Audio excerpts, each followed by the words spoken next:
Hello friends. आज हम लोग क्लास 10th के इतिहास बुक के इम्पोर्टेंट ऑब्जेक्टिव क्वेश्चन देख रहे हैं, जिसका पहला चैप्टर है यूरोप के राष्ट्रवाद। यूरोप में राष्ट्रवाद। तो चलिए उसका हम ऑब्जेक्टिव क्वेश्चन देखते हैं।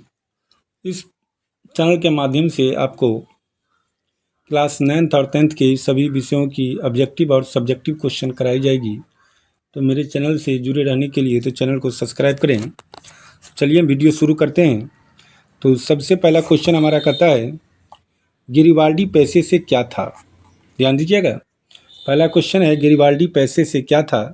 पहला ऑप्शन है ए नंबर सिपाही, बी कहता है किसान, सी है जमींदार और डी है नाविक।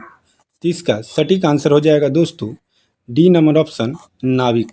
क्या हो जाएगा इसका आंसर? डी नंबर ऑप्शन क्या होगा? नाविक। ठीक है। नेक्स्ट क्वेश्चन की बात करेंगे। दूसरा क्वेश्चन कहता है आपका, दूसरा क्वेश्चन है कि फ्रांस में किस शासक वंश की स्थापना वियना कांग्रेस के द्वारा की गई थी? फ्रांस में किस शासक वंश की स्थापना वियना कांग्रेस के द्वारा की गई थी? तो इसका सटीक आंसर हो जाएगा आपका सी नंबर ऑप्शन बुर्बो वंश की। तो इसका आंसर हो जाएगा दोस्तों सी नंबर। ठीक है। इसके बाद तीसरा क्वेश्चन कहता है आपका कि सन 1870 में फ्रांस और प्रसा के बीच युद्ध कहाँ हुआ? सन 1870 में फ्रांस और प्रसा के बीच युद्ध कहाँ हुआ? ए नंबर ऑप्शन दिया है सेडान में, बी कहता है सेडोवा में, सी कहता है साइराइन में और डी कहता है फ्रैंकफर्ट में। तो इसका सटीक आंसर हो जाएगा दोस्तों ए नंबर ऑप्शन सेडान में। इसका आंसर हो जाएगा आपका ए नंबर ऑप्शन। ठीक है। इसके बाद 4 नंबर क्वेश्चन कहता है, किस संधि द्वारा जर्मनी का एकीकरण पूरा हुआ? याद रखिएगा, किस संधि के द्वारा जर्मनी का एकीकरण पूरा हुआ? ए ऑप्शन कहता है डेनमार्क की संधि द्वारा, बी कहता है गैस्टीन के संधि के द्वारा, सी कहता है प्राग की संधि और डी कहता है फ्रैंकफर्ट की संधि। तो इसका सटीक आंसर हो जाएगा डी नंबर ऑप्शन। क्या नंबर होगा? डी नंबर ऑप्शन हो जाएगा कि जर्मनी का एकीकरण फ्रैंकफर्ट की संधि के द्वारा हुआ। कब हुआ? जर्मनी का जो एकीकरण हुआ वो फ्रैंकफर्ट की संधि के द्वारा संपन्न हुआ। इसके बाद 5 नंबर क्वेश्चन कहता है, किस युद्ध के बाद, ध्यान दीजिएगा, किस युद्ध के बाद जर्मनी का एकीकरण हुआ? तो पहला ऑप्शन है क्रीमिया का युद्ध, बी ऑप्शन कहता है सेडोवा का युद्ध, सी कहता है प्रसा डेनमार्क का युद्ध और डी कहता है सीडान का युद्ध। तो इसका सटीक आंसर हो जाएगा डी नंबर ऑप्शन सीडान का युद्ध। क्या होगा? सीडान का युद्ध डी नंबर ऑप्शन हो जाएगा। इसके बाद 6 नंबर क्वेश्चन कहता है, टीपू सुल्तान शासक थे। टीपू सुल्तान कहाँ के शासक थे दोस्तों? तो मैसूर के शासक थे। तो इसका सटीक आंसर हो जाएगा ए नंबर ऑप्शन। ठीक है। 7 नंबर क्वेश्चन कहता है, यंग यूरोप का संस्थापक कौन था? यंग यूरोप का संस्थापक था दोस्तों मेजनी। क्या था? मेजनी। तो इसका पहला आंसर हो जाएगा ए नंबर ऑप्शन। सटीक आंसर होगा ए नंबर ऑप्शन। इसके बाद 8 नंबर क्वेश्चन कहता है, यूरोप का मरीज किसे कहा जाता था? यूरोप का जो मरीज था वो तुर्की को कहा जाता था। तो इसका भी आंसर हो जाएगा ए नंबर ऑप्शन। क्या होगा? ए नंबर ऑप्शन इसका क्या होगा? सटीक आंसर हो जाएगा। 9 नंबर क्वेश्चन कहता है, यूरोप वासियों के लिए किस देश का साहित्य एवं ज्ञान विज्ञान प्रेरणा का स्रोत रहा? तो इसका आंसर हो जाएगा यूरोप वासियों के लिए यूनान का था। किसका था? यूनान। तो ऑप्शन नंबर बी हो जाएगा। ऑप्शन नंबर बी इसका क्या होगा? आंसर हो जाएगा कि यूरोप वासियों के लिए यूनान देश का साहित्य एवं ज्ञान विज्ञान प्रेरणा का स्रोत रहा था। ठीक है। इसके बाद 10 नंबर क्वेश्चन कहता है आपका कि यूनान के स्वतंत्रता संग्राम में किसकी पराजय हुई? तो इसका आंसर हो जाएगा यूनान की जो स्वतंत्रता संग्राम थी उसमें तुर्की की पराजय हुई थी। तो इसका आंसर हो जाएगा ऑप्शन नंबर बी। ठीक है। इसके बाद 11 नंबर क्वेश्चन कहता है, कि 1829 ईस्वी के एड्रियानोपुल की संधि किस देश के साथ हुई। ध्यान दीजिएगा, क्वेश्चन है कि 1829 ईस्वी की एड्रियानोपुल की संधि किस देश के साथ हुई। तो इसका सटीक आंसर हो जाएगा ए नंबर ऑप्शन, रूस के साथ हुई थी। तो इसका आंसर होगा ए नंबर ऑप्शन। इसके बाद 12 नंबर क्वेश्चन का था आपका कि नेपोलियन संहिता किस वर्ष लागू की गई। नेपोलियन संहिता जो थी वह किस वर्ष लागू की गई थी। तो इसका आंसर हो जाएगा 800 कहते हैं 1804 ईस्वी में नेपोलियन संहिता लागू की गई थी। तो इसका आंसर हो जाएगा डी नंबर ऑप्शन। क्या हो जाएगा, डी नंबर ऑप्शन हो जाएगा इसका आंसर कि 1804 में नेपोलियन संहिता लागू किया गया था। ठीक है। इसके बाद 13 नंबर क्वेश्चन कहता है 1830 ईस्वी की क्रांति के बाद फ्रांस में किस प्रकार की शासन व्यवस्था हुई। 1830 ईस्वी की क्रांति के बाद फ्रांस में किस प्रकार की शासन स्थापित हुआ। तो इसका सटीक आंसर हो जाएगा संवैधानिक राजतंत्र। संवैधानिक राजतंत्र माने क्या, बी नंबर ऑप्शन हो जाएगा इसका सटीक आंसर। ठीक है। इसके बाद 14 नंबर क्वेश्चन कहता है इटली के एकीकरण में निम्न में से किसका संबंध नहीं है। इटली के एकीकरण में बिस्मार्क का संबंध नहीं था। तो इसका ऑप्शन हो जाएगा पहला नंबर आंसर। इसके बाद 15 नंबर क्वेश्चन कहता है जर्मनी एवं इटली के एकीकरण में के विरुद्ध निम्न में से कौन था। तो इसका सटीक आंसर हो जाएगा दोस्तों सी नंबर ऑप्शन ऑस्ट्रिया। क्या होगा, ऑस्ट्रिया। इसके बाद 16 नंबर क्वेश्चन कहता है नेपोलियन ने जर्मनी में किस संघ की स्थापना की थी। तो नेपोलियन ने जर्मनी में राइन संघ की स्थापना की थी। तो इसका आंसर हो जाएगा सी नंबर ऑप्शन। इसके बाद 17 नंबर क्वेश्चन कहता है हिगेल कौन था। हिगेल कौन था। तो इसका सटीक आंसर हो जाएगा हिगेल क्या था, एक दार्शनिक था। तो इसका आंसर हो जाएगा सी नंबर ऑप्शन।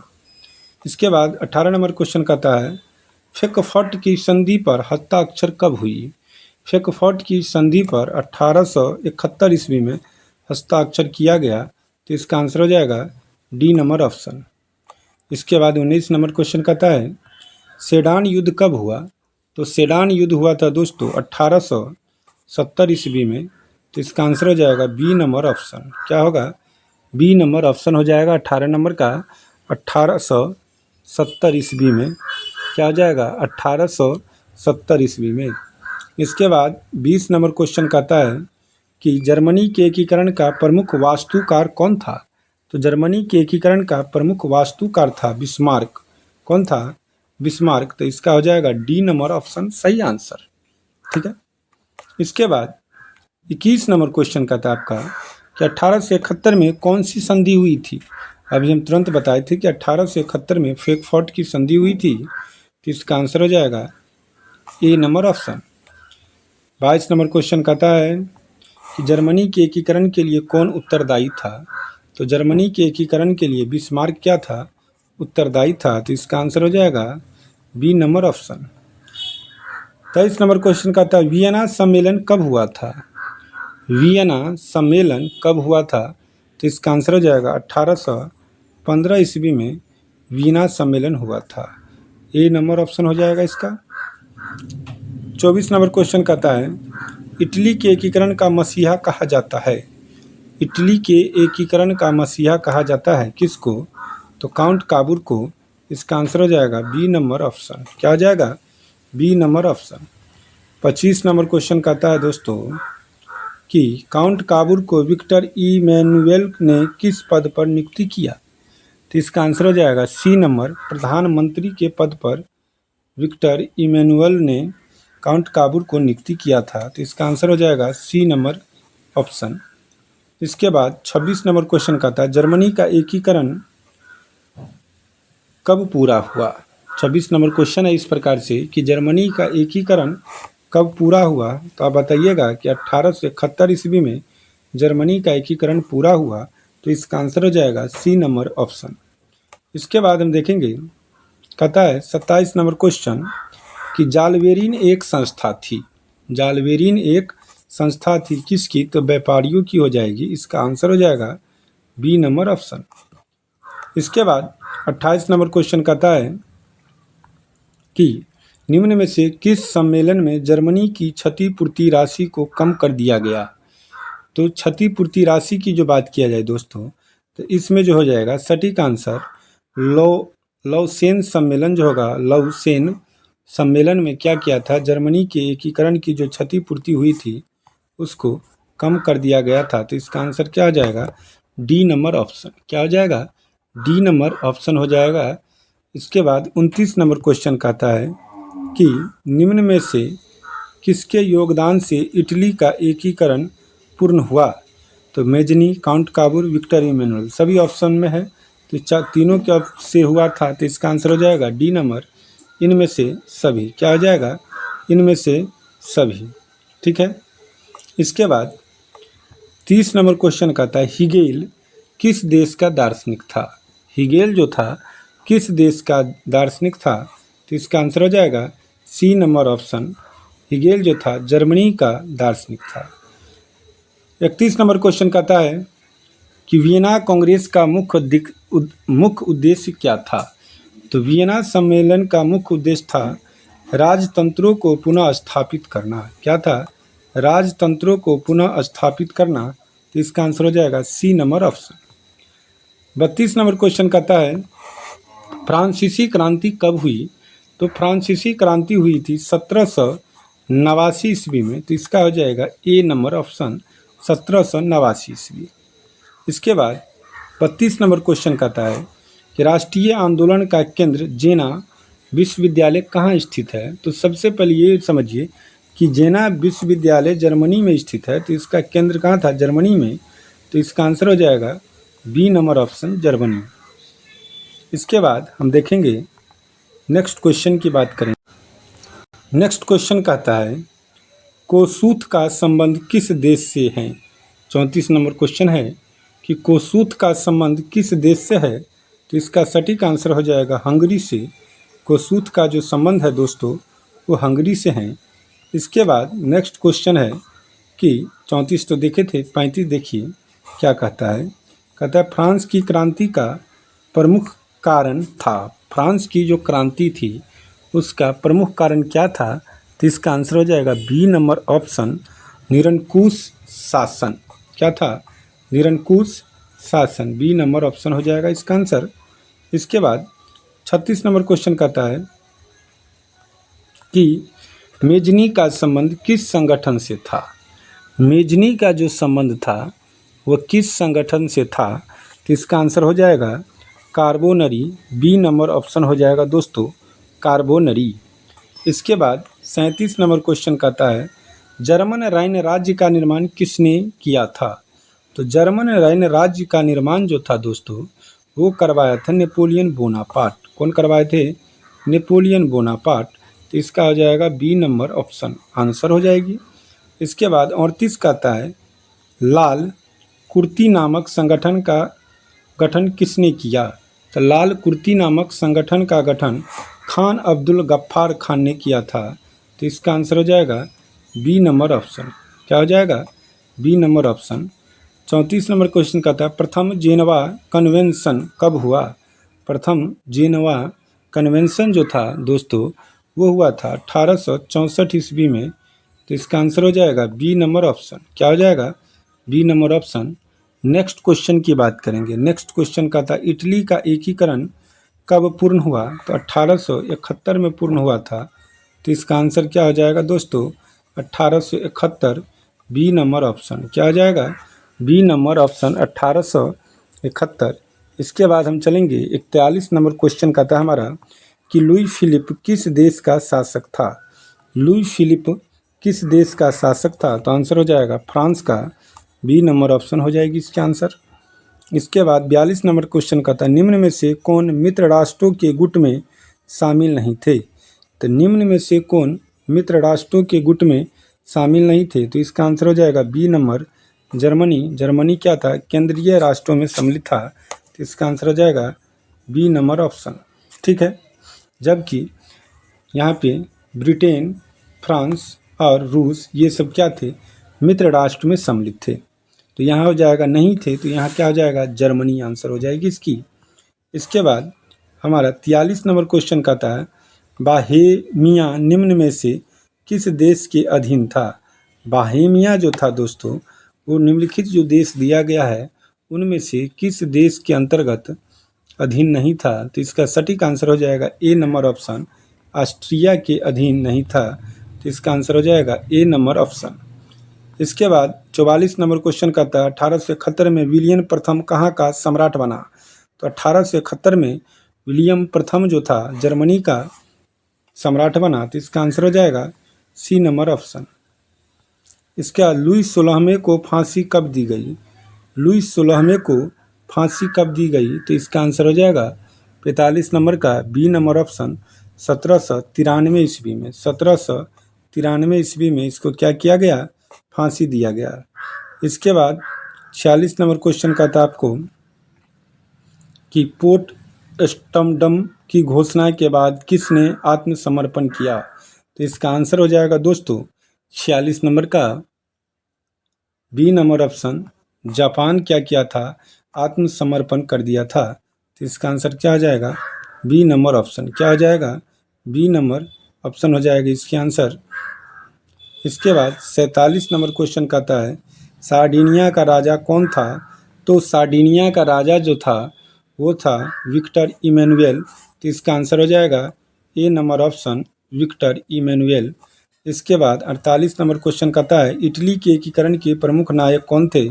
तो इटली के एकीकरण के प्रमुख नायक जो थे मेंजनी, काबूर, गिरिबाल्डी ये सभी थे। तो इनमें से सभी हो जाएगा माने क्या, डी नंबर ऑप्शन। ठीक है। इसके बाद 49 नंबर क्वेश्चन कहता है वियना सम्मेलन या वियना कांग्रेस का अध्यक्ष कौन था। तो वियना सम्मेलन या वियना कांग्रेस का जो अध्यक्ष था वो मेटरनिक था। तो इसका आंसर हो जाएगा डी नंबर ऑप्शन। क्या होगा, डी नंबर ऑप्शन हो जाएगा। इसके बाद नेक्स्ट क्वेश्चन देखेंगे 50 नंबर कहता है मेटरनिक कौन था। तो मेटरनिक जो था दोस्तों वो ऑस्ट्रिया का चांसलर था। कौन था, ऑस्ट्रिया का चांसलर था। तो इसका हो जाएगा ए नंबर ऑप्शन। इसके बाद 51 नंबर क्वेश्चन कहता है किसने कहा था कि फ्रांस जब छींकता है तो बाकी यूरोप को सर्दी जुकाम हो जाता है। तो इसका सटीक आंसर हो जाएगा मेटरनिक। मेटरनिक ये बात बोले हुए थे कि जब फ्रांस छींकता है तो बाकी यूरोप को सर्दी और जुकाम हो जाता है। तो इसका आंसर क्या हो जाएगा, सी नंबर ऑप्शन। इसके बाद 52 नंबर क्वेश्चन कहता है कि नेपोलियन कोड में कुल कितने कोड थे। नेपोलियन जो कोड थे उसमें कुल कितने कोड थे। तो इसका आंसर हो जाएगा 5। नेपोलियन कोड में कुल 5 कोड थे। तो इसका आंसर हो जाएगा बी नंबर ऑप्शन। इसके बाद हम बात करेंगे नेक्स्ट क्वेश्चन पे। कहता है राष्ट्रवाद की अवधारणा का जन्म किस घटना से माना जाता है। तो राष्ट्रवाद की अवधारणा का जन्म पूर्ण जागरण काल से या पूर्ण जागरण की घटना से माना जाता है। तो इसका आंसर हो जाएगा ए नंबर ऑप्शन। 54 नंबर क्वेश्चन कहता है यंग इटली का संस्थापक कौन था। तो यंग इटली का संस्थापक मेजनी था। तो इसका आंसर हो जाएगा सी नंबर ऑप्शन। इसके बाद 55 नंबर क्वेश्चन कहता है कि लाल कुर्ती का गठन किसने किया था। तो लाल कुर्ती का गठन था दोस्तों ये जो किए हुए थे गेरिबाल्डी किए थे। तो इसका आंसर हो जाएगा डी नंबर ऑप्शन। क्या होगा, डी नंबर ऑप्शन। इसके बाद कहता है काबूर कौन था। तो काबूर जो था वो इटली का प्रधानमंत्री था। कौन था, इटली का प्रधानमंत्री। तो इसका हो जाएगा बी नंबर ऑप्शन आंसर। इसके बाद हम देखेंगे 57 नंबर क्वेश्चन कहता है सेडोवो के युद्ध में किसकी पराजय हुई।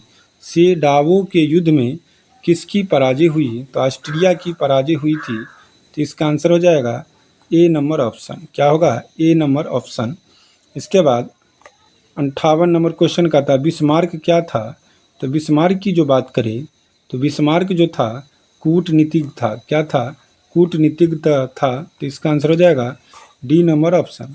इसके बाद कहता है रक्त एवं लौह की नीति का अवलंबन किसने किया था। तो रक्त एवं लौह की नीति का अवलंबन बिस्मार्क ने किया था। तो इसका आंसर हो जाएगा सी नंबर ऑप्शन। क्या होगा, सी नंबर ऑप्शन। इसके बाद कहता है 60 नंबर क्वेश्चन कि यूरोपीय सभ्यता का पालना किस देश को कहा जाता है? तो इसका सटीक आंसर हो जाएगा डी नंबर ऑप्शन, यूनान। किसको कहेंगे? यूनान को। तो डी नंबर ऑप्शन हो जाएगा। इसके बाद 61 नंबर क्वेश्चन कहता है दोस्तों कि निम्नलिखित में से कौन जर्मन चांसलर था? तो इसका आंसर हो जाएगा बिस्मार्क। बिस्मार्क क्या था? जर्मनी का चांसलर था, अर्थात जर्मन चांसलर उसको हम कह सकते हैं। 62 नंबर क्वेश्चन कहता है नेपलस की क्रांति कब हुई? नेपलस की क्रांति कब हुई? तो इसका आंसर हो जाएगा सटीक आंसर बी नंबर ऑप्शन 1821 ईस्वी में। कितना हो जाएगा? बी नंबर ऑप्शन 1821 ईस्वी में। 63 नंबर क्वेश्चन का था सेडान के युद्ध में किसकी पराजय हुई थी? तो इसका आंसर हो जाएगा 63 नंबर की आंसर होगा ए नंबर ऑप्शन, फ्रांस की पराजय हुई थी। किसकी पराजय हुई थी? फ्रांस की पराजय हुई थी। 64 नंबर क्वेश्चन कहता है निम्न में किसने अपने देश में अनिवार्य सैन्य सेवा लागू की थी? निम्न में से किसने अपने देश में अनिवार्य सैन्य सेवा लागू की थी? तो इसका आंसर हो जाएगा बिस्मार्क, सी नंबर ऑप्शन। इसके बाद 65 नंबर क्वेश्चन कहता है कि फ्रांस में किस शासन वंश के पूर्ण व्यवस्थापना वीना कांग्रेस द्वारा किया गया था? तो इसका सटीक आंसर हो जाएगा बुर्बो वंश, डी नंबर ऑप्शन। इसमें केवल बुर्बो दिया गया है, तो आपको हो जाएगा बुर्बो वंश की स्थापना जो है पूर्ण स्थापना वीना कांग्रेस द्वारा किया गया था। इसके बाद 66 नंबर क्वेश्चन कहता है कि 1853 से 1854 के क्रीमिया युद्ध में काबुल ने किस देश की ओर से युद्ध में सम्मिलित होने की घोषणा की? तो इसका सटीक आंसर हो जाएगा फ्रांस से। फ्रांस की ओर से उन्होंने सम्मिलित होने की घोषणा की थी। तो इसका सटीक आंसर हो जाएगा ऑप्शन नंबर 1। चलिए आज का ये चैप्टर का लास्ट क्वेश्चन है। इसके बाद हम कल नेक्स्ट वीडियो में दूसरा चैप्टर, जो चैप्टर का नाम हो जाएगा समाजवाद एवं साम्यवाद, देखेंगे।